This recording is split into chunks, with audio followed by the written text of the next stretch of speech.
Spotlight.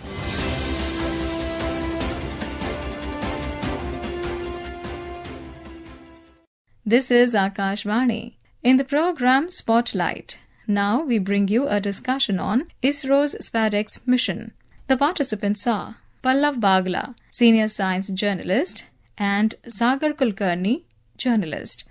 ISRO accomplished separation of two satellites that were orbiting the Earth on March 13th. This feat placed India in a select group of nations to have demonstrated such complex technologies. We have with us Pallav Bagla, senior journalist, and who has tracked closely India's strides in the space sector to talk about ISRO's space docking experiment. Welcome to Spotlight, Mr. Bagla. Thanks a lot, Sagar. It's always a pleasure to speak to Akashvani. First of all, what is the space docking experiment all about? And how do you actually unite two satellites orbiting the Earth at such great speeds? Space docking experiment, undocking experiment is a very unique experiment undertaken by the Indian Space Research Organization, ISRO, and the name of the experiment was SpaDeX, the Space Docking Experiment. It was unique because, one, it started at the end of the year as a successful mission of the Polar Satellite Launch Vehicle when two Indian satellites, IMS satellites, were launched in a circular orbit around the Earth, and then they were kept at a distance from each other in the same orbit. Then, after several tries, the Indian Space Research Organization got around to mating the satellites together. When the satellites were orbiting the Earth, they were traveling at a velocity greater than the velocity of a bullet. So to make sure that they come together, they dock, and they don't crash into each other is a very complex technology, and you need a lot of sensors, you need a lot of ranging equipment, all of them homemade, made by India, were used for this docking experiment. So the docking itself happened on January 16, but then the SpaDeX experiment remained incomplete because docking is one part. You make the two satellites together, but then you have to separate the satellites also so that they become two units in space. This separation or the unmating or the undocking or the dedocking of satellites took place, as ISRO says, on March 13. So what started off on 29th of December when two satellites were placed in a circular orbit, separated as two separate satellites, they got joined together, and then on March 13th, they were separated again as two satellites. Currently, both the chaser and the target satellites are in a circular orbit, I am told, and they are working as two separate units. This is an enabling technology. ISRO was doing an experiment because this paves the way for India's several future ambitious missions. And the future ambitious missions could not have been undertaken had India not mastered this docking and dedocking or mating and unmating of satellites in space. India becomes the fourth country to do it on its independent team after Russia, America, and China. So it is a great achievement by scientists from the Indian Space Research Organization. It needs to be applauded. So these satellites actually unite in space and they work as one unit. So what actually happens between these two satellites? They continue to talk to each other in space. They exchange data. How does it work? I'm told they were just working as one unit. There is no confirmation on as to what happened when they were two together, but they were joined together. Two separate twins became conjoined twins, and now they have become separated twins. They are in orbit. I'm told there is enough fuel left on the satellites for ISRO to conduct more experiments. So in days to come, I'm hoping ISRO will do more dedocking and docking experiments using the same two satellites because there is still enough fuel left on the satellites. Just one attempt of an experiment is not good enough. One has to do more than that. So that is what is expected to happen in times to come. And many people ask me, why did it take so long that the docking happened in January and the undocking happened only in March? Almost a gap of 2 months. That is because the satellites, I'm told, were placed in an inclined orbit, and there was a period when there would be sun available on the satellites for charging the solar cells. So there was a period when they were not in a position to charge the batteries in full condition. And that was part of the mission plan. There was nothing untoward about the gap. That was part of the mission plan. So now that they are in a sun-facing condition, the undock has happened, then hopefully we will see more experiments being conducted by ISRO, essentially to prove the robust algorithms and the computer programs and the sensors and ranging equipment which is on the satellites. So it's an ongoing experiment. That's a good clarification, Mr. Bagla, because there were doubts raised about the SpaDeX experiment by some space enthusiasts because of the delay. Now, tell me, India is also planning to launch Chandrayaan 4 and also subsequently have its own space station, Bharat Antariksh Station. How will these experiments help achieve those goals?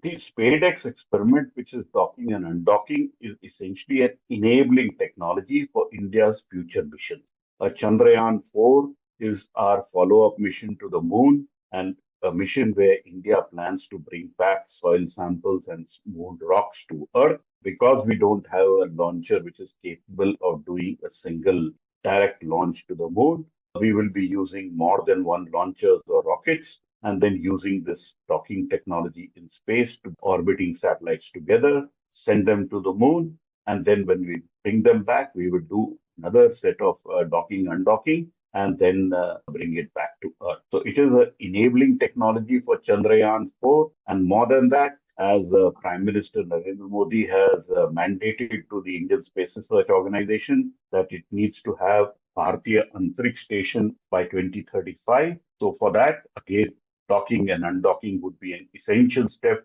because at some point one will need to transfer material and humans to the space station which India will create. But right now, the experiment which has been undertaken in a circular orbit. Very difficult to achieve, very difficult to master. But the next step, where one has to do this experiment in an elliptical orbit, would be even more complex. So before Chandrayaan 4 and before Bharatiya Antariksh Station, I am hoping that the Indian scientists would do more experiments of this kind of SpaDeX and then achieve it in an elliptical orbit to master that next stage of complexity. Chandrayaan 4, Bharatiya Antariksh Station, and ultimately, like Prime Minister Narendra Modi has mandated, to land an Indian on the moon by 2040. All of these missions require India to master this enabling technology of docking and de-docking or docking and undocking.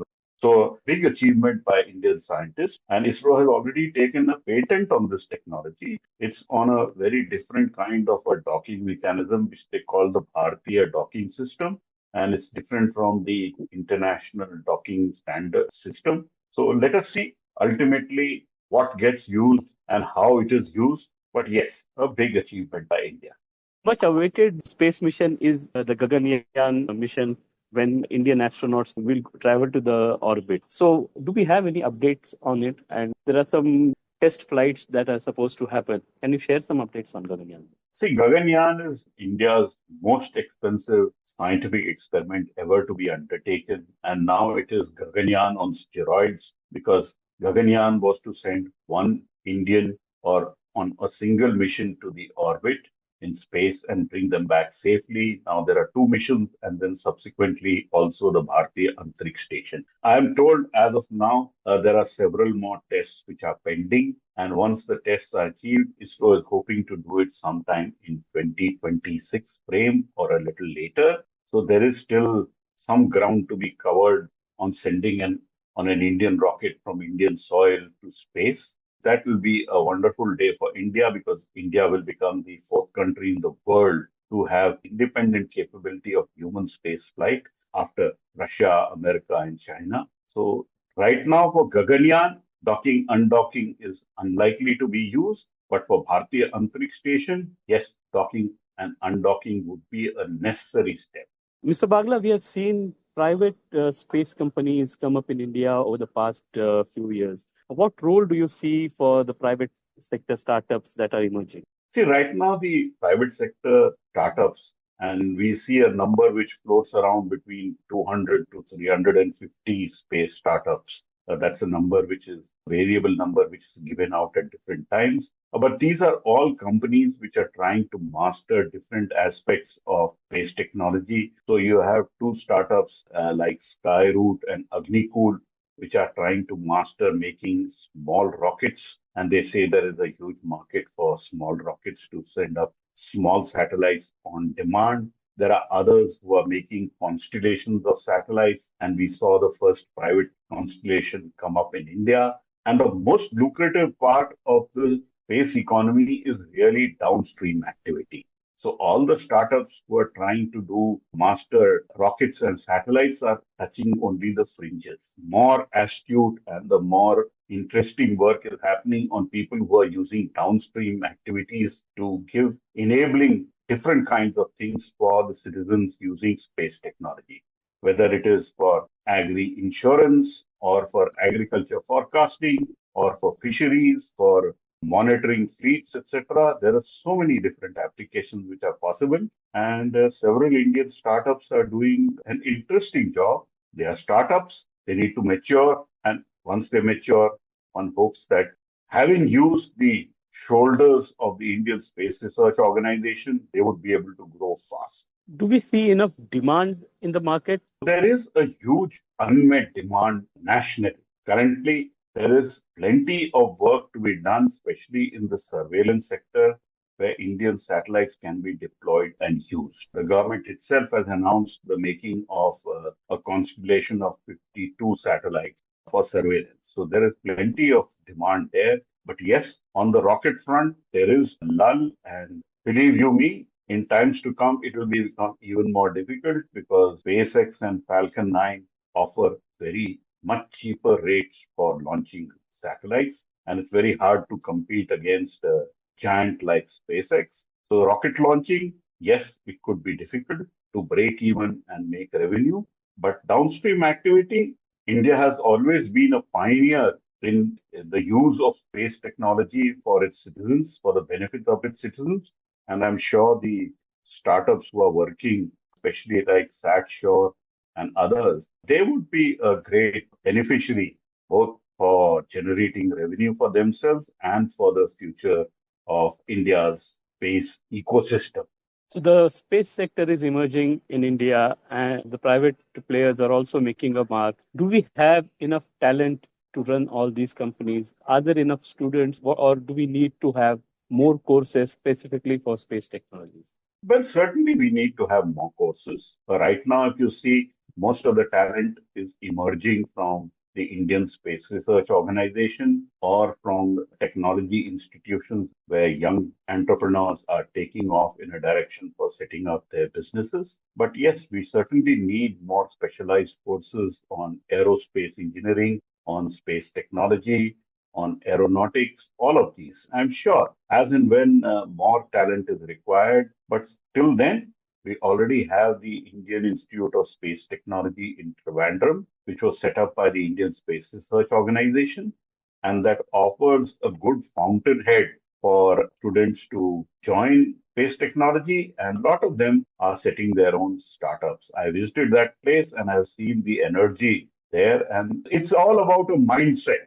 And right now, space technology is a sector which is very active and high in the minds of young people. That is why we are seeing so many startups. Hopefully, they will all make money, but we will also see some perish, as we go along because it's a very tough road. And as they say, it is rocket science. Right. So that was Mr. Pallav Bagla talking to us about the SpaDeX experiment of ISRO and the opportunities in the space sector. Thank you. Thanks a lot. You were listening to a discussion on ISRO's SpaDeX mission. The participants were Pallav Bagla, Senior Science Journalist, and Sagar Kulkarni, Journalist. This program was produced and presented by the News Services Division of Akashvani. You can listen to it on our mobile app, News on AIR. This program is also available on our YouTube channel, News on AIR Official. You may share your feedback about this program through email at airnsdtalks@gmail.com or WhatsApp on 928-909-4044. Spotlight.